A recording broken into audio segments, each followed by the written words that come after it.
আমার মুসলমান ভাইরা, নবীজির এক সাহাবী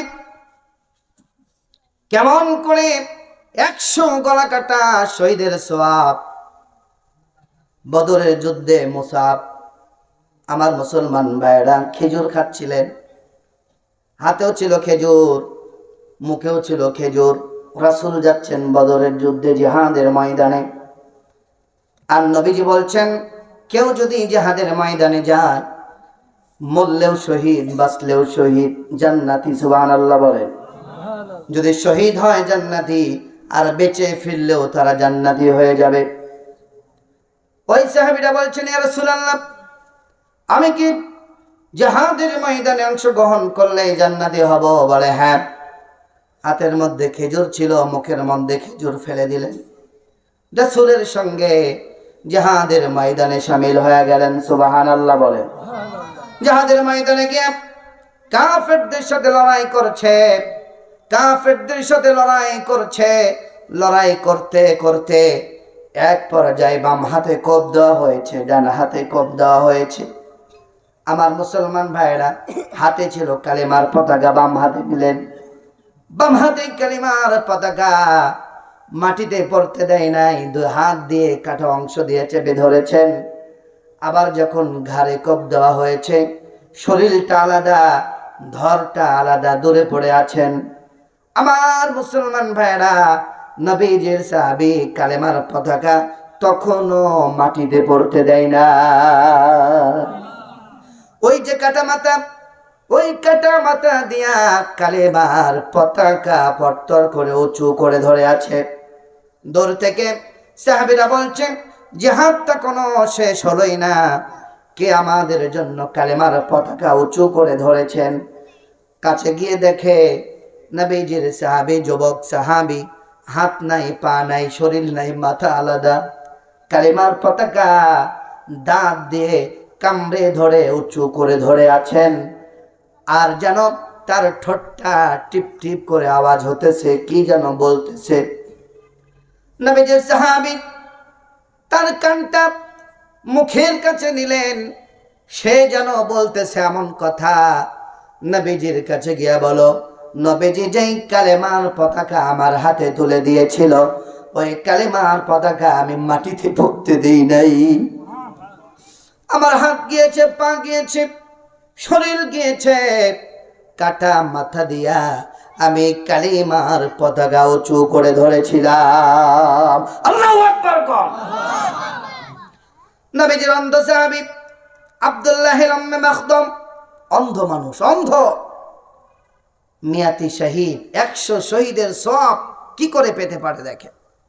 অন্ধ মানুষ রাসূলের জামানা থেকে জিহাদে যাবে, রাসূল অনুমতি দেন না। তুমি অন্ধ মানুষ জিহাদে গিয়া কি করবা? বিশ্বনবী ইন্তেকাল করেছেন, হযরত আবু বকর ইন্তেকাল করেছেন, আমিরুল মুমিনিন খলিফাতুল মুসলিমিন হযরত ওমরের সময় জিহাদ হবে। অন্ধ মানুষ গিয়ে বলছেন, আমিরুল মুমিনিন, আমাকে অনুমতি দেন, আমি জিহাদের ময়দানে যেতে চাই, কারণ আমার কত সহপাঠীরা জিহাদের ময়দানে গিয়া শহীদ হয়ে গেল। আমার বড় মনে চায় আমি জিহাদের ময়দানে শহীদ হইয়া আল্লাহ রাব্বুল আলামিনের জান্নাতে যেতে চাই। আমার মুসলমান ভাইরা, আব্দুল্লাহ ইবনে মাকতুমকে বলা হলো, তুমি তো অন্ধ মানুষ, জিহাদের ময়দানে গিয়ে কি করবা? বলতেছে, আমি উত্তর রেডি করে রেখেছি, আমি জানি আমি কিছুই করতে পারবো না, তবে এতটুকু পারবো, আমি ওই যে মুসলমানদের সামনে ঢাল হয়ে দাঁড়ায়া যাব, যাতে করে তীর যখন আসবে তীরগুলো আমার শরীরে বিঁধে যায়, মুসলমানদের শরীরে যাতে না বিঁধে যায়। জুড়ে বলেন না আল্লাহু আকবার। অনুমতি দেওয়া হলো। হযরত ওমর বলছেন, আমি বুঝতে পেরেছি তোমার মনে এটা তো তামান্না, আমি অনুমতি দিলাম, যাও তুমি জিহাদের ময়দানে চলে যাও। আব্দুল্লাহ ইবনে মাকতুম অন্ধ মানুষ, আহারে কালিমার পতাকা হাতে নিয়েছে, তরবারিটা কি করবে? কালিমার পতাকা উঁচু করে ধরে আছেন, জিহাদের ময়দানে লিড দিতেছেন হযরতে আব্দুল্লাহ ইবনে মাকতুম। জিহাদের ময়দানে দাঁড়ানোর পরে কাফেররা তীর মারতেছে, তীর সে শরীরে লাগে, বাম দিকে হয়ে যায়, বাম দিকে তীর লাগে, ডান দিকে হয়ে যায়, ডান দিকে তীর লাগে, চোখে লাগে, মাথায় লাগে, মুখে তীর লেগে লাগতি লাগতি এক পর্যায়ে আব্দুল্লাহের লম্বে মাকতুম দুনিয়ার থেকে বিদায় হয়ে যায়, শহীদ হয়ে যায়। কিন্তু কালিমার পতাকা বুকের সঙ্গে চেপে ধরে থাকে, কালিমার পতাকাটা মাটিতে পড়তে দেয় না। এই হলো অন্ধ সাহাবীর ঘটনা। মুসলমান, আমার দেশের কত যুবকরা ইসলামী আন্দোলনে যাওয়ার কারণে কত ভাইয়েরা হাত নাই, পা নাই, চোখ নাই, কথা বলেন ঠিক কিনা? কাল কিয়ামতের ময়দানে এই যে শহীদ যারা হয়েছে, এই শহীদেরা বিনা হিসাবে আল্লাহর জান্নাতে চলে যাবে। নবীজি বলেন, জান্নাত হলো, মৃত্যু হলো এমন একটা মৃত্যু, শহীদি মৃত্যুর ব্যাপারে রাসূল বলছেন একটা ব্রিজ, ব্রিজের এপারে দুনিয়া আর ব্রিজের ওপারে হলো জান্নাত। আমার মুসলমান ভাইরা, এর জন্য আমি জানতে চাই, আল্লাহ রাব্বুল আলামিনের এই কোরআন প্রতিষ্ঠা করার জন্য গাজওয়াতুল হিন্দ আমাদের সামনে আছে। আমাদের ওই সমস্ত হিন্দুস্তানের সঙ্গে গাজওয়াতুল হিন্দের যুদ্ধ হবে, যারা অংশগ্রহণ করবে তারা জান্নাতি হয়ে যাবে। এজন্য আগামীতে যদি গাজওয়াতুল হিন্দের জন্য আমাদের ঝাঁপায়া পড়তে হয় জান্নাতে যাওয়ার জন্য, প্রয়োজন হলে কাফনের কাপড় মাথায় বেঁধে আমার নবীর ভবিষ্যৎবাণী গাজওয়াতুল হিন্দ, হিন্দুস্তানদের সঙ্গে যে যুদ্ধ হবে, ওই যুদ্ধের ময়দানে আমরা ঝাঁপিয়ে পড়ে আল্লাহ রাব্বুল আলামিনের জান্নাতে যাব। চলো বলেন ঠিক কিনা? আমার মুসলমান ভাইরা, সময় আমার কম, আপনাদের কাছে জানতে চাই, আল্লাহ রাব্বুল আলামিন যে কোরআন দিয়েছেন, এই কোরআনের সম্মান কম না বেশি?